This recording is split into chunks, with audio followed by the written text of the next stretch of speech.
नमस्कार, स्वागत है आप सभी का मौसम तक चैनल पर। यह है अगले 3 दिनों के मौसम पूर्वानुमान का बुलेटिन। आज 17 जनवरी है। 17, 18 और 19 जनवरी को देश भर में क्या कुछ बदलेगा मौसम में, इसकी बात करते हैं। और दोस्तों, कड़ाके की सर्दी दिन में भी और रात में भी कई राज्यों में पड़ रही है भारत में, पंजाब से लेकर बिहार तक। आंकड़े एक बार दिखाऊंगा आपको, उसके बाद बताऊंगा कि क्या परिवर्तन मौसम में होगा। एक WD 18 को आ रहा है और दूसरा 22 को। तो अभी बरसात, हिमपात और सर्दी, कोहरा सब कुछ बाकी है, अभी सर्दी जाने वाली नहीं है। भागलपुर में 20 से कम तापमान वाले शहरों की सूची में दिखा रहा हूं आपको। भागलपुर बिहार में 20 डिग्री, धर्मशाला, कोहिमा, सीकर, वाराणसी, इन जगहों पर 1, 2, 3, 4, 5 शहर ऐसे हैं जहां पर 20 डिग्री सेल्सियस तापमान रिकॉर्ड किया गया। इससे ऊपर देखें तो 20.4 प्रयागराज में रहा, तो थोड़ी सी राहत रही कल की तुलना में, लेकिन बहुत ज़्यादा नहीं। इसके बाद 19.6 गुना में, नाहन हिमाचल में है 19.6, इतना ही तापमान दिल्ली के सफदरजंग मौसम केंद्र द्वारा रिकॉर्ड किया गया दिन में। लुधियाना में 19.4 और इतना ही रहा वाराणसी में। अमृतसर में 19.3, चित्तौड़गढ़ में 19.3 और इतना ही तापमान लखनऊ में भी रिकॉर्ड किया गया।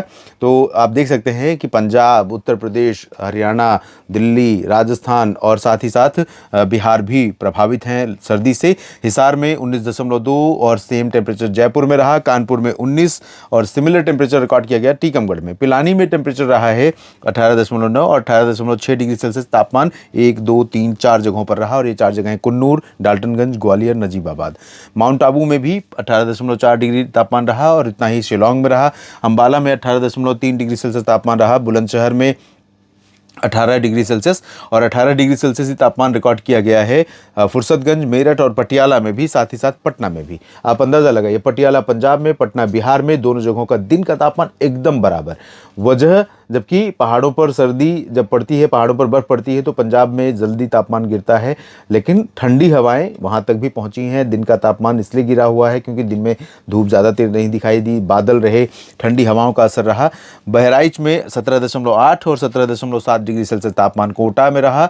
कोडई कनाल में 17.5, 17.4 खजुराहो में, पंतनगर में 17.3 और 17.2 डिग्री सेल्सियस 4 जगहों पर रहा। और ये है भीलवाड़ा, हमीरपुर, मुरादाबाद और पूर्णिया। इसके बाद 17 डिग्री सेल्सियस वाले शहरों की सूची भी है 4। और यहाँ पर तापमान आप देख सकते हैं, दिल्ली में पालम में 17 डिग्री सेल्सियस, उरई में 17 और रोहतक, शिवपुरी में 17। 16.8 डिग्री तापमान रिकॉर्ड किया गया अलीगढ़ और शाहजहांपुर में। 16 डिग्री सेल्सियस पारा रहा है 2 जगहों पर, और ये जगह हरदोई और खीरी हैं। बरेली में 15.9, 15.5 रहा है मुक्तेश्वर में, कलिम्पोंग, ये सब शिमला, ये सब पहाड़ी क्षेत्र। लेकिन करनाल में आप देख सकते हैं, करनाल में 15.2, 15 डिग्री सेल्सियस तापमान अलवर में रहा। गाजीपुर में तापमान 14.5 रहा। गाजीपुर उत्तर प्रदेश, वाराणसी के पीछे का जिला जो कि बिहार से सटा हुआ है। यहाँ पर आज कड़ाके की सर्दी रही, कल कड़ाके की सर्दी रही। और झांसी में देख सकते हैं तापमान 14.5, 13 डिग्री सेल्सियस गंगटोक में। मनाली, बनिहाल, श्रीनगर, काजीगुंड, ये सब पहाड़ी क्षेत्र हैं। तो काफ़ी जमकर सर्दी पड़ रही है देश के कई राज्यों, और इतने लंबी फहरिस्त थी कि 3 मिनट निकल गया इसी को बताते बताते। और अब बात करते हैं क्या मौसम रहेगा आज। तो आज आप सुबह देखे होंगे कि कई जगहों पर कोहरा है। पंजाब में, जम्मू कश्मीर से उत्तराखंड के दक्षिणी भागों में, पंजाब से लेकर इधर बिहार तक, राजस्थान के उत्तरी क्षेत्रों में, दिल्ली में, उत्तर प्रदेश में और मध्य प्रदेश के उत्तर पूर्वी रीजन में कई जगहों पर। लेकिन धीरे धीरे कोहरा हट जाएगा। हवाएं जब रफ्तार पकड़ेंगी, पूर्वी उत्तर प्रदेश और बिहार के भागों में दिन में, दोपहर के बाद काफ़ी अच्छा मौसम हो सकता है। मौसम ठंडा हो सकता है और साफ भी हो सकता है, यानी धूप के साथ सर्दी। तो टेम्परेचर थोड़ा सा बढ़ेगा, लेकिन मौसम में ठंडक बनी रहेगी। यहाँ पर पंजाब और हरियाणा, राजस्थान, दिल्ली और चंडीगढ़, इन सभी क्षेत्रों में अपेक्षाकृत उतनी कड़क धूप नहीं होगी, लेकिन फिर भी मौसम साफ हो जाएगा। दोपहर में 10-11 बजे के बाद यहाँ पर धूप खिलेगी और आसमान अपेक्षाकृत साफ हो जाएगा। जम्मू कश्मीर से गिलगित बाल्टिस्तान, मुजफ्फराबाद, लद्दाख और उत्तराखंड के बीच में कुछ जगहों पर वर्षा और हिमपात का सिलसिला जारी है और रहेगा। यहाँ पर एक एंटी क्लॉकवाइज यानी क्लॉकवाइज सर्कुलेशन बना हुआ है, जो एंटी सर्कुलेशन है, और ये हवाओं को थोड़ा सा रोटेट कर रहा है। अनुमान यह है कि बंगाल की खाड़ी से और अरब सागर से नमी वाली हवाएं जो पहुंचेंगी, उनके चलते गुजरात से महाराष्ट्र के बीच में और मध्य प्रदेश होते हुए झारखंड और बिहार तथा आसपास के भागों पर, यहाँ पर जो पैच बना हुआ था कल, वो आज भी बना रहेगा। लेकिन यहाँ पर बारिश होने की संभावना इस सिस्टम के चलते नहीं है। दक्षिण भारत में भी बारिश की उम्मीदें बहुत कम है। आंध्र प्रदेश और तमिलनाडु के तटों पर आप देख सकते हैं थोड़ी बहुत वर्षा हो सकती है। बाकी आंतरिक इलाकों में मेनली ड्राई वेदर रहेगा, चाहे वो कर्नाटक हो या तेलंगाना, आंध्र प्रदेश के उत्तरी तटीय क्षेत्र, केरल, लक्षद्वीप, सभी जगहों पर ड्राई वेदर। पूर्वोत्तर भारत में भी शुष्क मौसम की संभावनाएं दिखाई पड़ रही हैं।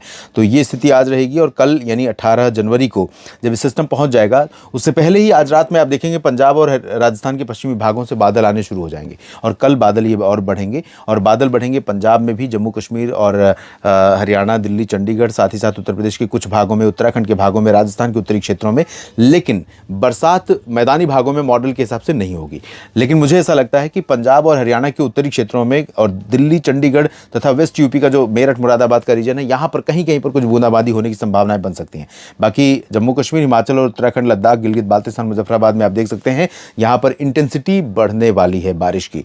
मैदानी भागों में यहाँ उत्तर प्रदेश और बिहार, पूर्वी मध्य प्रदेश, छत्तीसगढ़, ओडिशा, झारखंड, पश्चिम बंगाल, इन जगहों पर, और महाराष्ट्र में विदर्भ तक, साथ ही साथ तेलंगाना और उत्तरी तटीय आंध्र प्रदेश तक, इन भागों में उत्तर की ठंडी हवाएं आ रही हैं। तो ये पहुंचेंगी हवाएं। उत्तर प्रदेश में काफ़ी चमकती धूप हो सकती है। हो सकता है कि मध्य भागों में कई जगहों पर, यहाँ से लेकर प्रयागराज तक, कोहरा जल्दी छट जाए और इसके चलते तेज़ धूप भी हो। और तेज़ धूप कुछ जगहों पर इतनी कड़क हो सकती है कि अगर आप हवा की आड़ में खड़े होंगे तो धूप आपको चुभ भी सकती है दोपहर के आसपास। इस तरह की स्थितियां यहाँ पर हो सकती हैं। पूर्व उत्तर में ड्राई वेदर, राजस्थान में भी धूप होगी लेकिन उतनी ज़्यादा नहीं। गुजरात में भी मौसम साफ रहेगा, महाराष्ट्र में भी साफ रहेगा, तेलंगाना, आंध्र प्रदेश, तमिलनाडु, तेलंगाना, आंध्र प्रदेश और कर्नाटक के उत्तरी क्षेत्रों में साफ मौसम रहेगा।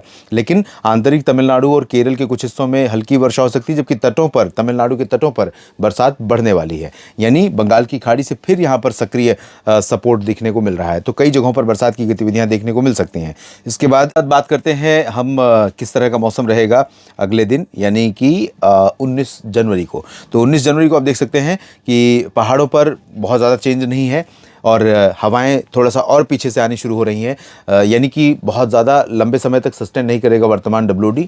और जैसे ही आगे बढ़ेगा नीचे से हवाएं पंजाब, हरियाणा को भी कवर करेंगी और दिल्ली को भी। तो इन जगहों पर भी धूप चमकती हुई 19 जनवरी को आपको दिखाई पड़ सकती है। उत्तर प्रदेश, बिहार और पूर्वी मध्य प्रदेश में तो दिखेगी। उत्तर प्रदेश में हवा की रफ्तार काफ़ी अच्छी हो सकती है, जिसके कारण यहाँ पर धूप जमकर दिखाई पड़ सकती है। और इधर राजस्थान, गुजरात, महाराष्ट्र, मध्य प्रदेश में अभी बहुत ज़्यादा धूप नहीं होगी, धुंधला मौसम रहेगा। थोड़े बहुत बादल भी यहाँ पर आते जाते रहेंगे बीच बीच में। पंजाब में भी थोड़े बहुत बादल रहेंगे, सुबह के समय हो सकता है पंजाब में कुछ बूंदाबांदी भी हो और उसके बाद दिन में साफ हो जाए। लेकिन जम्मू कश्मीर से उत्तराखंड के बीच में कई जगहों पर बरसात का सिलसिला जारी रहेगा। दक्षिण भारत में भी तमिलनाडु और कर्नाटक तथा केरल में बरसात हो सकती है। कर्नाटक में बेंगलुरु, हसन, मैसूर और आसपास के भागों में थोड़ी बहुत संभावना, ज़्यादा नहीं लेकिन कुछ चांसेस रहेंगे। तो कई जगहों पर बरसात, कई जगहों पर पहाड़ों पर हिमपात और मैदानी भागों में सर्दी का मौसम, कोहरे का मौसम, ये सब कुछ अभी देखने को मिलने वाला है। इन सब चीज़ों से अवेयर रहिए और बच कर रहिए। अपने मवेशियों का, अपना और अपनी फसलों का ध्यान किस तरह रखना इस तरह के मौसम में आप बखूबी जानते हैं। मेरा काम है आपको मौसम के बारे में बताना, बाकी आप मैनेज कर लेंगे क्योंकि आप पहले से ही अनुभव इन चीज़ों का रखते हैं। किसान भाइयों, बहुत बहुत शुक्रिया लगातार मेरे साथ जुड़े रहने के लिए। और बाकी मित्र जो भी किसी भी क्षेत्र से हैं, ये वीडियो देख रहे हैं, उन सभी का दिल से शुक्रिया। और आप सभी से निवेदन है कि अगर आपने बिना सब्सक्राइब किए हुए ये वीडियो देखा है तो एक बार सब्सक्राइब बटन पर क्लिक कर दीजिए, बेल आइकन पर भी क्लिक कर दीजिए ताकि मैं वीडियो कभी भी अपलोड करूँ आप तक पहुँचे। आप सभी का दिल से शुक्रिया।